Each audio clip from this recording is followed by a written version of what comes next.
தலைவலி, தலை சுற்றல், கழுத்து வலி இந்த மாதிரி விஷயங்களுக்கு நான் ஏற்கனவே வீடியோ போட்டிருந்தேன். அதுல நிறைய பேர் கேட்டிருந்தாங்க, எப்படி இதுல இருந்து நாங்க எப்படி ரெக்கவர் ஆகுறதுன்னு கேட்டிருந்தாங்க. அவங்களுக்காக இவங்க எல்லாருமே எப்படின்னா, நம்ம கண்ணுக்கு அதிகமா வேலை கொடுக்குறவங்க. இப்ப நிறைய பேர் பாத்தீங்கன்னா ரிப்ளை பண்ணியிருக்கிறவங்க எல்லாருமே என்ன மாதிரி கொடுத்துருக்காங்கன்னா, நான் ஐடி ஃபீல்டு அப்படிங்கிறத நிறைய கொடுத்துருந்தீங்க. அவங்களுக்காக இந்த வீடியோ. இவங்க எல்லாருக்குமே கண்ணை எப்படி சுத்தப்படுத்துறது, இந்த கண்ணை சுத்தப்படுத்துறது மூலமா மூளை நரம்பு மண்டலம் எப்படி ரெஃப்ரெஷ் ஆகும், அந்த கழுத்து வலி, தலைவலி, தலை சுற்றல இருந்து நம்ம எப்படி விடுபடலாங்கிறத பத்தி பார்க்க போறோம். கண்ணை நம்ம குளிக்கும் போது ஒரு டப்பு ஃபுல்லா தண்ணி வச்சுக்கோங்க. குளிக்கிறதுக்கு முன்னாடி ஒவ்வொரு நாளுமே கண்ணை நல்லா உள்ளுக்குள்ள திறந்துக்கோங்க. கண்ணை நல்லா திறந்து அந்த தண்ணிக்குள்ள வச்சிருங்க. ஒரு 10 எண்ணுங்க, கவுண்ட் பண்ணுங்க. நல்லா கண்ணையும் திறந்துருங்க. நாக்கையும் வெளியேடுங்க.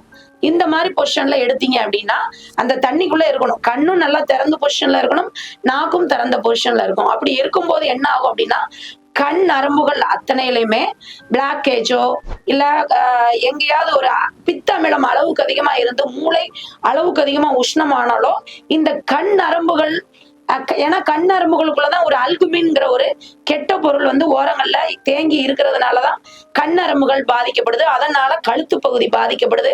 அதனால வெர்டிகோ, உட்கார்ந்துட்டு வேலை செய்யறவங்களுக்கு வெர்டிகோ தலை சுற்றல் ஏற்படுது.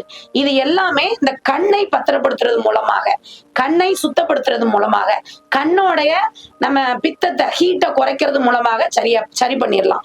இது இதுவும் பண்ணுங்க. பிளஸ் தொப்புள்ள பெருவரல் எல்லாம் விளக்கெண்ணைய ஒரு ஈவினிங் நேரத்துல ஒரு 6 மணிக்கு போட்டுருங்க. போட்டு 1 hour விட்டுட்டு நீங்க வாஷ் பண்ணிக்கோங்க. இதை ரெகுலரா ரொட்டீனா அந்த மாதிரி உட்கார்ந்த இடத்துலயே இருந்து வேலை செய்யறவங்களுக்கு தலைவலி, தலை சுற்றல், கழுத்து வலி வர்றவங்க இதை பண்ணுங்க. தண்ணி நிறைய அளவுக்கு அதிகமா குடிங்க. இதை பண்ணும் போது உங்களுக்கு தலைவலி, தலை சுற்றல், கண்ணை நல்லா பாதுகாப்பு இதெல்லாம் பண்ணும் மூலமாக நம்ம மூளை நல்ல நார்மல் டெம்பரேச்சருக்கு இந்த நரம்பு பிரச்சனைகள் எல்லாமே சரியாயிடும். இந்த கண்ணுக்கான பாதுகாத்துல யாரெல்லாம் பண்ணலாம் அப்படின்னா, கண்ணுக்கு அதிகமா வேலை கொடுக்குற சிஸ்டத்தை பாக்குறவங்க, மொபைல் ரொம்ப நேரம் வேலை பாக்குறவங்க, எடிட்டிங் துறையில இருக்கிறவங்க, கேமரா துறையில இருக்கிறவங்க, நிறைய லைட்ஸ பார்த்துக்கிட்டே இருக்கிறவங்க, சினி ஃபீல்ட்ல உள்ளவங்க, இவங்க எல்லாருமே இந்த கண்ணுக்கான பாதுகாத்தல், தண்ணியில கழுவுறது இருக்கு இல்லையா, தண்ணிக்குள்ள முக்குறது இருக்கு இல்லையா, இதை இவங்க எல்லாருமே பண்ணுனீங்க அப்படின்னா உங்க கண் நரம்புகள் எல்லாமே குளிர்விக்கப்பட்டு இந்த மாதிரி பிரச்சனைகள், கழுத்து வலி, தலைவலி, தலை சுற்றல் இந்த மாதிரி பிரச்சனைகள்ல இருந்து நம்ம விடுபடலாம்.